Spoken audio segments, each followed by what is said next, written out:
Bueno, hola a todos y bienvenidos a la parte 2 de la clase 2 de Reinforcement Learning. En la parte uno vimos más en precisión la función P, la función de la dinámica del mundo, y estuvimos más o menos operando sobre ella para poder encontrar distintas cosas que parecían ser de nuestro interés y parecen ser de nuestro interés, como por ejemplo recompensas medias, funciones de transición, el hecho de que es una función de probabilidad, integra uno, todas sutilezas y que conformaban parte de este repaso sesgado y rápido que hicimos sobre probabilidad. Y ahora podemos proceder a definir formalmente otros parámetros de los problemas de RL que nos van a permitir de manera mucho más sencilla usar todo este conocimiento que adquirimos recién para empezar a pensar en cómo resolver estos problemas que se nos plantean, que los podemos resolver mirando todo a través de nuestros nuevos visores de RL. Eh, Acá otra vez abusé de la prompt, del uso de prompts para generar imágenes lindas. La prompt es un estilo futurista synthwave de un dibujo de un humano usando un par de goggles, de visores. ¿Por qué? Porque hay que hacer hincapié en que al mundo lo vemos a través de estos visores y si el mundo de repente, cuando nos ponemos los visores, se transforma en un problema de RL. Entonces, ¿qué pasa en los problemas de RL? En los problemas de RL nosotros solemos observar, como dijimos antes, fenómenos que están evolucionando a lo largo del tiempo en un tiempo medio particular, es nuestro índice sub-T de paso del tiempo, que ya sabemos que es el resultado de la discretización del tiempo real. Una discretización que no tiene por qué ser constante, que no tiene paso de tiempo definido, ni es fijo. Una discretización de tiempo que solamente le pedimos a la persona que lo haga, o al robot que sense, o al sistema que esté midiendo, le pedimos solamente que intente capturar los fenómenos que a nosotros nos permitan después, a partir de los estados y acciones, recompensas que sensemos, nos permita aprender. Bien, entonces, nosotros dijimos y discutimos en la primera clase que la señal de recompensa la podemos medio que artesanalmente construir, de forma tal que esa manera de construirla tenga una implicancia sobre el aprendizaje en sí. Entonces, algo importante, aparte de definir esa señal de recompensa, es definir el objetivo del aprendizaje a través de esta señal. Esta señal eh, la asumimos como dada y es básicamente la señal que nos va a devolver para cada paso de tiempo una recompensa. Entonces, como también dijimos antes, el hecho de que Reinforcement Learning ponga a todos los problemas en un plató, en una meseta de igual importancia a los fenómenos que suceden ahora que a los que suceden después, nos vuelve a traer la idea de que en el aprendizaje a través de la interacción de un agente con un mundo, existen consecuencias que se van demorando a lo largo del tiempo. Entonces es importante analizar las cosas en un momento, en un plazo dado. Entonces, las recompensas que tenemos en cada instante de tiempo las podemos tranquilamente sumar y podemos hablar de un retorno. Retorno es una palabra que muchas veces aparece también en cosas como, por ejemplo, finanzas, porque el retorno precisamente es el retorno, por ejemplo, de una inversión a lo largo del tiempo. Puede haber un retorno que esté compuesto, por ejemplo, de muchos pequeños retornos mensuales, porque hay una tasa de interés mensual, lo que sea. Hasta cierto tiempo, donde, por ejemplo, vence nuestro instrumento financiero, vence nuestro bono, vence lo que sea. Y ese tiempo final lo denominamos con una T grande, porque se nos cantó y porque queda lindo. Entonces, nosotros definimos a nuestro retorno, que es G de T, como la sumatoria de todas las recompensas encontradas en todos los pasos de tiempo hasta el tiempo final. Y es precisamente aquí donde vamos a introducir el concepto de episodio.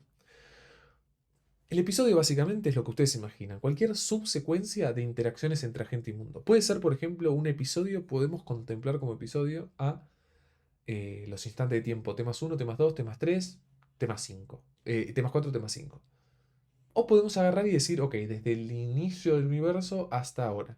O podemos agarrar y decir, desde el inicio del juego de ajedrez hasta el final.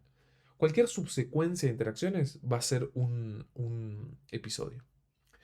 Pero uno se podría podría pensar que en principio hay ciertas tareas que no tienen final, ¿no? O sea, un robot interactuando en el mundo, por ejemplo, no tiene la bolsa de valores, no tiene un fin. Obvio que sabemos que nosotros nos morimos, que el Sol va a explotar en algún momento en 5.000 millones de años y que no va a haber más planeta Tierra como lo conocemos, cuando eso se transforma en una gigante roja, pero sin embargo podríamos pensar que hay ciertos procesos que duran tanto tiempo que T se le parece a infinito, ¿no? Entonces acá ya empieza la principal distinción que hay que hacer y hay que tomarla en cuenta, que es que hay tareas que en términos de nuestro paso de tiempo, en términos de nuestro más uno, en nuestro subíndice T, en términos de nuestra discretización que hayamos elegido en el tiempo, van a ser muy pequeños con respecto al tiempo final posible de estas tareas. Eh, entonces, uno pensaría que es importante hacer la distinción y tenerla en cuenta. ¿Por qué? Porque ya ven que si este T se va hasta infinito, y veo como que esa sumatoria va a explotar por los aires.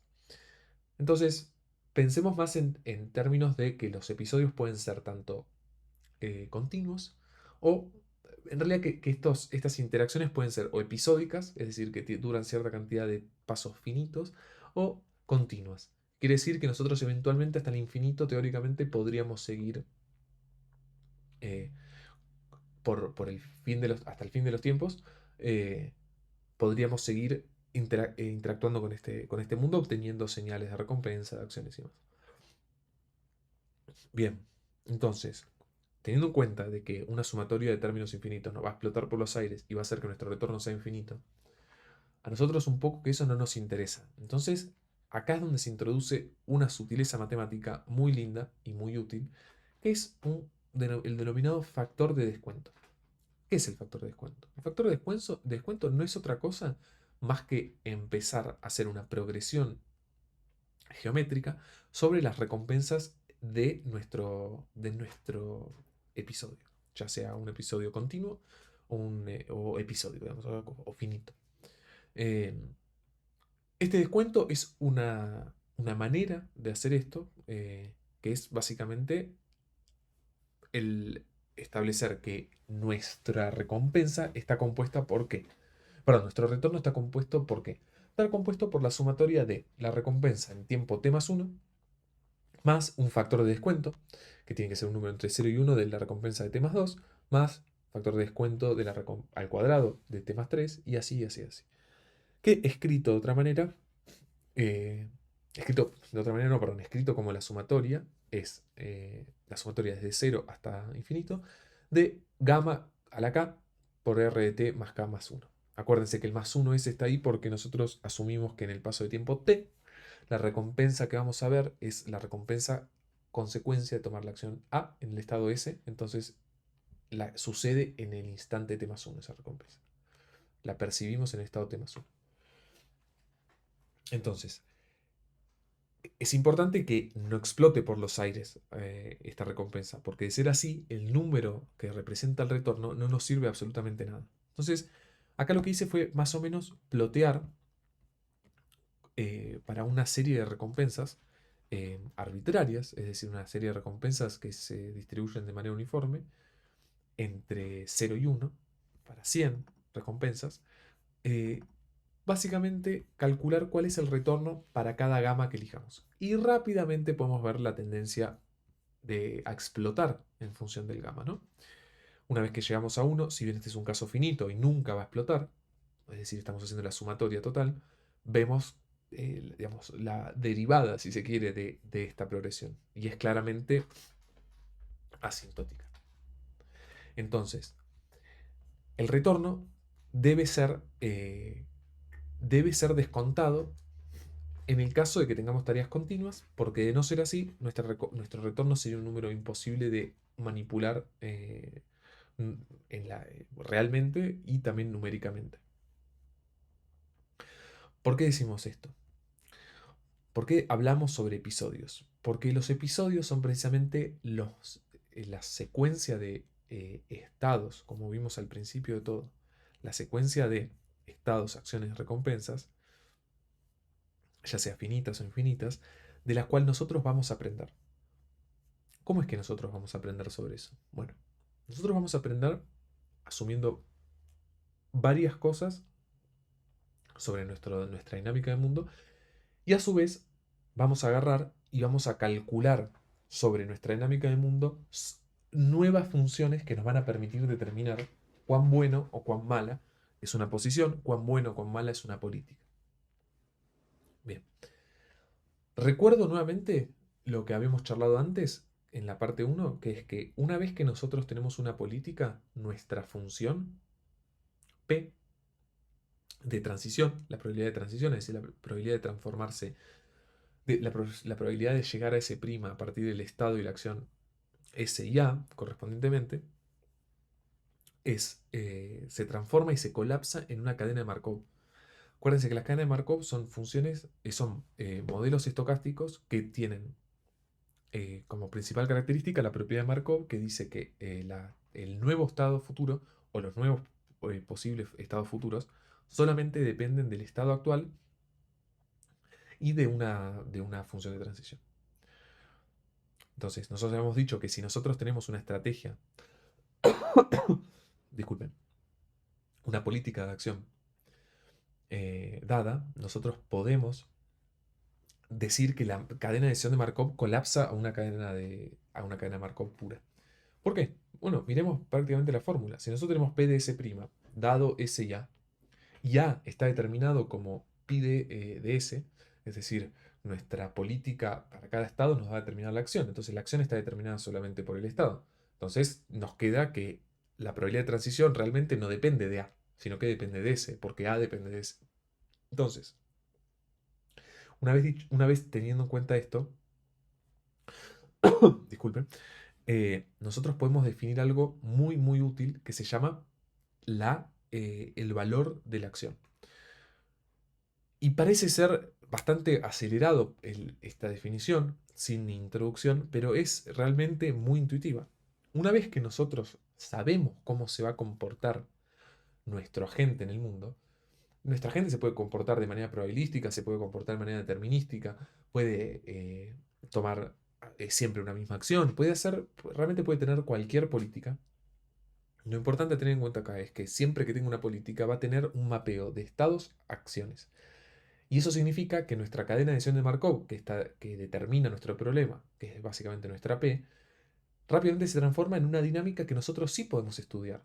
Entonces, por ejemplo, si yo digo, siempre me voy a mover a la derecha en el snake, yo puedo hacer una cuenta sobre cuál es la recompensa promedio que voy a obtener, por ejemplo, cuál es el retorno promedio que voy a obtener, cuál es el score, el puntaje promedio que voy a obtener. Y eso es precisamente lo que intenta determinar el valor de una función. El valor de una función lo que intenta determinar es, para cada uno de los estados en nuestro universo, cuál es el valor esperado de recompensa que tengo de obtener ese valor a partir de realizar cierta política.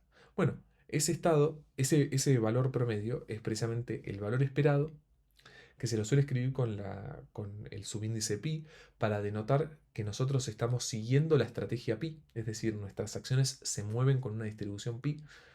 eh, es nuestro valor esperado de g de t, es decir, a partir del estado actual, cuál es el retorno que voy a obtener para el estado S.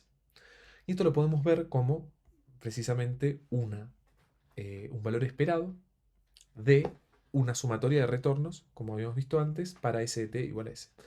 Es importante decir que este valor es un valor que vale para todo S, es decir, para cualquier estado en el que nos encontremos, vamos a tener un valor. Es decir, que cada estado tiene un valor asociado. En la primera clase nosotros discutimos un poquito, si no me equivoco y si no recuerdo mal, sobre cuál es la diferencia entre un estado bueno en una partida de ajedrez para un gran jugador versus para nosotros.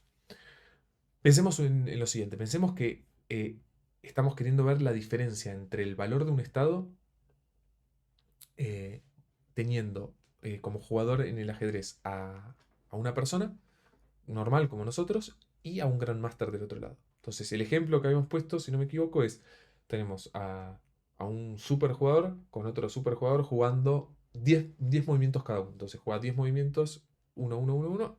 cuando se respetan y se cumplen los 20 movimientos, uno de los dos nos dice, ahora es tu turno.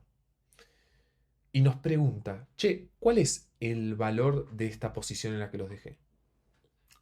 Yo los invito a ver esta función de acá, a ver esta definición de acá. Recuerden que el dot equal, el igual con un punto significa definición. Y recuerden que lo que están viendo tiene un subíndice pi. Es decir, si yo soy un jugador, un Grandmaster, mi pi va a ser distinta a la que pueda tener yo como Iván. Entonces, el valor de mi estado claramente va a estar determinado por esa pi. Y es muy importante entender que va a ser muy distinto, porque yo soy malísimo en todos, entonces ese valor va a ser muy malo. Pero que si el jugador que me cedió su turno tiene una pi muy buena, tiene una política muy buena, esa posición va a ser excelente. Y no solo eso, sino si el jugador de enfrente se equivocó un poco, tan solo un poquito, la posición en la que estamos seguramente sea muy, muy, muy buena si el jugador sabe jugar bien. Tal vez es hasta jaque mate en un par de movimientos. Entonces es muy lindo poder ver en tan solo tres símbolos, B, Pi, S, tanta información sobre qué es lo que estamos queriendo decir sobre un estado en particular. Desglosemos un poquito de qué va este valor esperado. Bueno, como todo valor esperado sobre un conjunto, sobre un dominio finito para una distribución de probabilidad, el valor esperado no es otra cosa más que el producto de la distribución que sigue nuestro argumento, nuestro valor de expectancia, por la probabilidad, perdón, es la distribución que sigue nuestro argumento. En este caso es pi.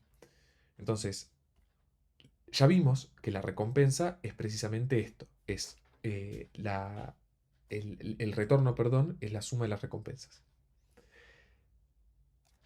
Un detalle previo que no me estaba percatando. La intención de hacer este desglose no es solo mostrar que el promedio pesado que se hace siguiendo la distribución de pi se constituye en agarrar y hacer una sumatoria sobre las acciones de la política de acción, sino que lo que quiero mostrar acá es que el retorno en sí es básicamente una composición de el retorno en el paso siguiente más gamma por el retorno del paso siguiente. ¿Por qué? Porque la definición de retorno es recursiva. O sea, miremos de nuevo cómo está definido el retorno. Es r de t más 1 más gamma de r de t más 2. Pero nosotros podríamos agarrar y decir, vamos a poner siempre el color naranja, vamos a agarrar y decir, un segundo, vamos a agarrar y decir r de t más 1 es igual a, perdón, r de t más 1 más gamma de r de t más 2 más esto de acá es igual a r de t más 1. Vamos a poner una más, perdón, la improvisación en vivo y diferido al mismo tiempo.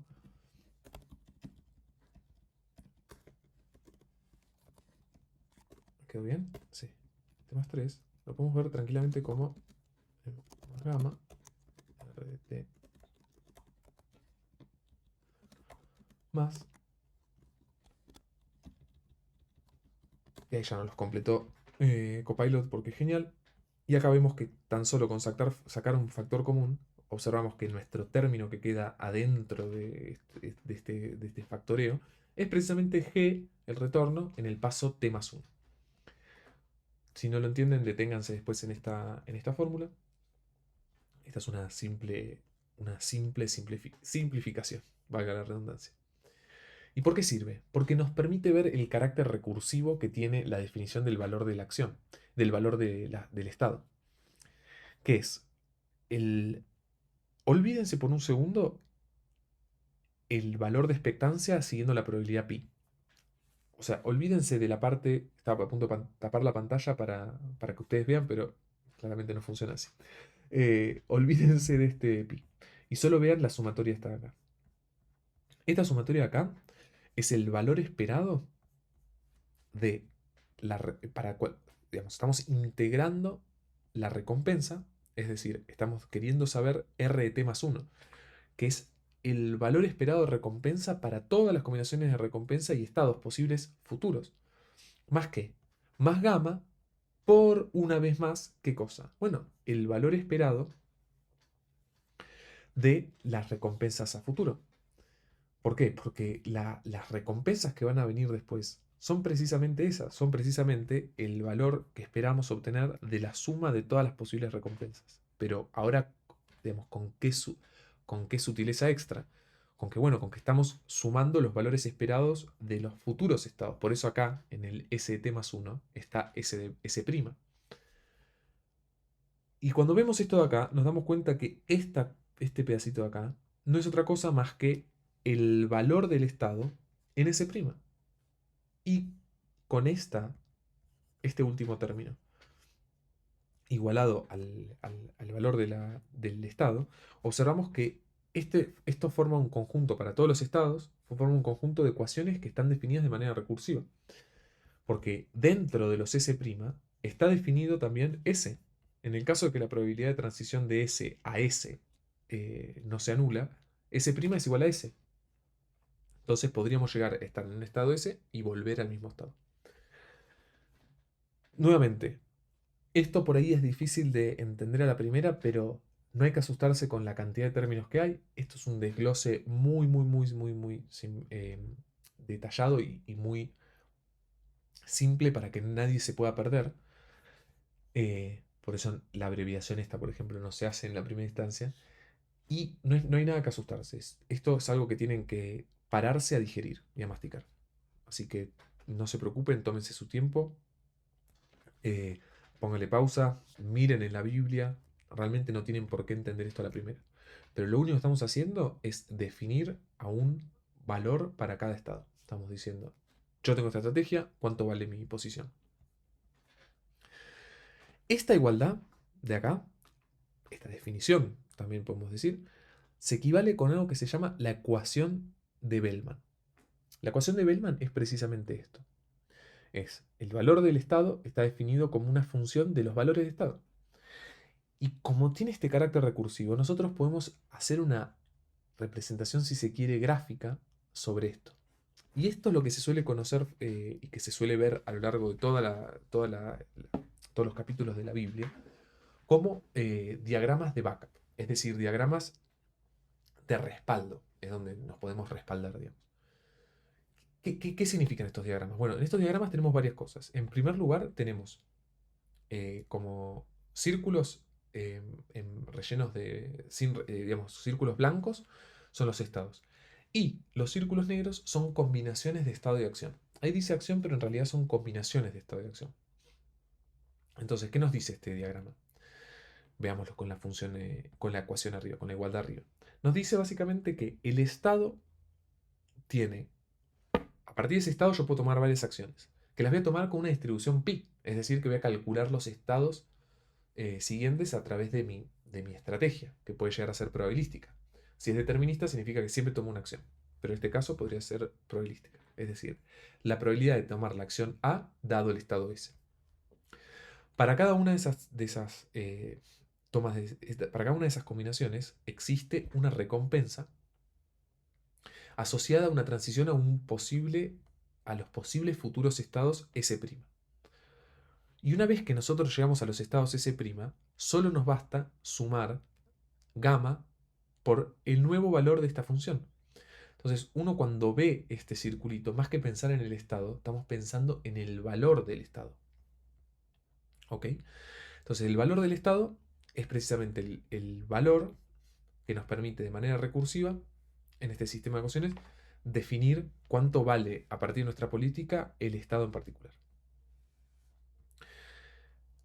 Otra cosa que se suele hacer, que de nuevo es muy, muy, muy intuitiva, es, y acá quedó, mira, me quedó colgado. ¿Dónde estabas? A partir de la combinación. Ahí está. Eh,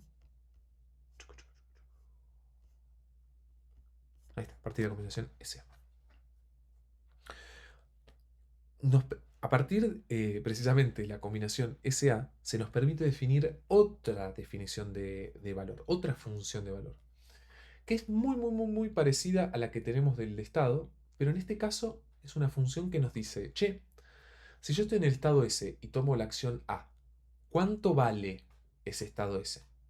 Es básicamente agarrar y decir, ok, no hago una expectancia sobre pi, sino que lo que hago es agarrar la combinación de SA y calcular cuál es el valor esperado de la recompensa en T más 1 y los estados siguientes. Entonces, en este caso, yo no tengo una sumatoria como en este caso sobre pi, porque yo estoy siempre colapsando sobre un mismo A.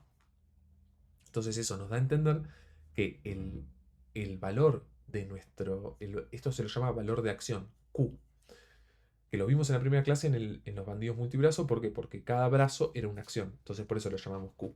Y no B porque en el caso de los bandidos multibrazo no hay estados. Pero sí hay acciones, por eso lo llamamos Q. Entonces el valor de la acción es integrar básicamente las recompensas medias que voy a obtener a partir de tomar la acción A y el valor de la... una vez, esto está mal escrito, perdón, las interrumpidas interrupciones. Esto debería ser de S'. Sumatoria S'. Creo que era este de acá, ¿no? Sí. ¿Por qué corregí esto? Porque nosotros lo que estamos diciendo es, yo estoy en el estado S, tomo la acción A, calculo mi valor medio de recompensa que voy a obtener a partir de eso. Y luego le sumo la expectancia, digamos, lo que espero obtener de retorno en el valor S'. Nuevamente, gráficamente, ¿qué tenemos? Me paro en el estado S, en la combinación SA, que es el puntito negro. Miro los estados primas a los que puedo llegar y para cada estado S', yo voy a obtener una recompensa y para cada estado S', yo voy a tener una probabilidad de seguir para algún otro posible camino y cada uno de los posibles caminos nuevamente trae aparejada una combinación de estado-acción. Y nuevamente así repetimos el ciclo de combinaciones de estados-acciones, nos llevan a estados y nos dan una recompensa para luego nuevamente seguir nuestra estrategia y llegar a nuevas combinaciones de estados-acción. Entonces, la diferencia entre Q y B es que B nos dice, dame un estado y te digo cuál es el valor esperado de recompensa a partir de ese estado, siguiendo una política. En cambio, Q te dice, che, la política esperala un paso. Hacé a la acción A y después decime cuánto, después sí seguí la política y ahí decime cuánto vale. Por ahí dicen, ¿para qué carajo queremos hacer esto? Perdón mi francés, pero ¿para qué queremos hacer esto? Ya lo van a ver cuando nos toque optimizar. Entonces, es muy fácil descubrir la relación que existe entre ambas funciones. Después de todo, cada una de ellas puede ser escrita en términos de otra por la definición recursiva misma que tienen los valores de la acción. Es fácil ver que el valor de pi, el valor de S dado pi, es decir, el estado la función de valor de estado para S es igual a qué? A básicamente hacer una suma pesada por nuestra estrategia de Q. No es más que eso, es un valor medio, es un valor esperado sobre Q. Bien, habiendo dicho eso, nosotros podemos ahora, que sabemos, seguramente después de poner pausa y masticar un poco este concepto, sabemos que nuestros estados y nuestras estrategias determinan un valor dado para cada uno de esos estados, valga la redundancia.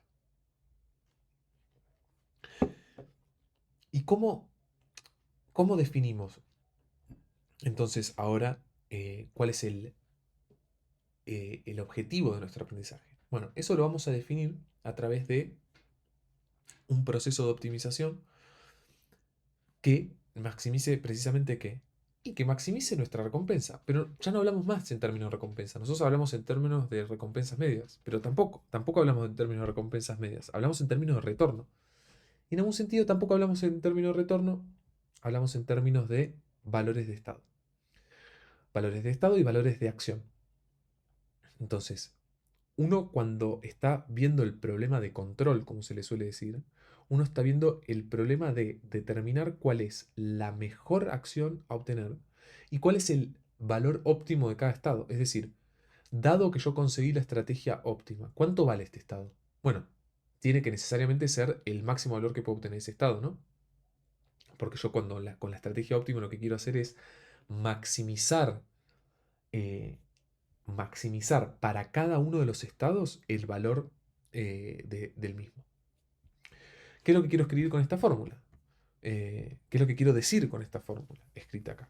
Que es, para cada estado, yo tengo un valor óptimo, que lo denotamos como B sub asterisco. Y ese B sub asterisco está definido como el valor de la política máxima, el valor que, como el valor de B dado la máxima política para todos los estados. Es decir, encontrame la política que maximiza B. Esto lo que quiere decir es que yo estoy maximizando cambiando solamente pi. Bien, y de la misma manera nosotros definimos el valor de la acción máxima, que es, una vez más, sobre qué parámetro maximizamos. Sobre el parámetro de política. Nosotros estamos todo el tiempo cambiando nuestra estrategia para aprender. Nuestro objetivo del aprendizaje es cambiar nuestra estrategia. Y hay estrategias que necesitamos valorizar de alguna manera. Y para valorizarla de alguna manera necesitamos calcularle su valor de acción y su valor de estado. Entonces, nosotros, el dominio de optimización es precisamente pi, el espacio de posibles estrategias. Es muy fácil observar que nosotros tenemos que, para la política que sea la óptima, se tiene que respetar la siguiente igualdad. Nuevamente los invito a poner pausa e intentar de masticar, tal vez leyendo, antes de escucharme, leer las siguientes definiciones. ¿Por qué? Porque nosotros lo que estamos haciendo acá es nuevamente un desglose de las definiciones que hemos hecho para el valor de estado y para el valor de la acción.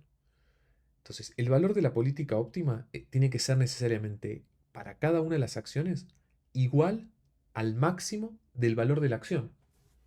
Es básicamente una papa en la boca, no se entiende nada, pero se va a entender, se los prometo. ¿Qué quiere decir esto? Quiere decir que si vos me agarrás y me decís, che, cuánto vale el estado este en la situación óptima? Y yo te digo, mira, si vos contás Si vos contás con la política óptima y me agarrás y me parás en un estado, yo lo que te voy a decir es que el valor de ese estado va a tener que ser necesariamente igual a agarrar, elegir la acción que maximiza el valor de la acción y después continuar con mi política. ¿Por qué? Porque básicamente estoy haciendo lo que dice este gráfico. Yo estoy parado, estoy haciendo lo que dice este gráfico y lo que dice también el sentido común. Si vos a mí me das una política, y yo a esa política, yo para esa política conozco todos los posibles valores de estado, conozco todos los posibles B, yo puedo agarrar y decir, ok, ¿qué acción en este estado, qué acción me lleva a los estados siguientes que tienen mayor valor? Porque digamos, si yo voy a sumar mis retornos a lo largo de todos los estados que recorra, yo voy a querer recorrer los estados que me maximizan precisamente ese retorno. O sea, no quiero desaprovechar ningún estado bueno.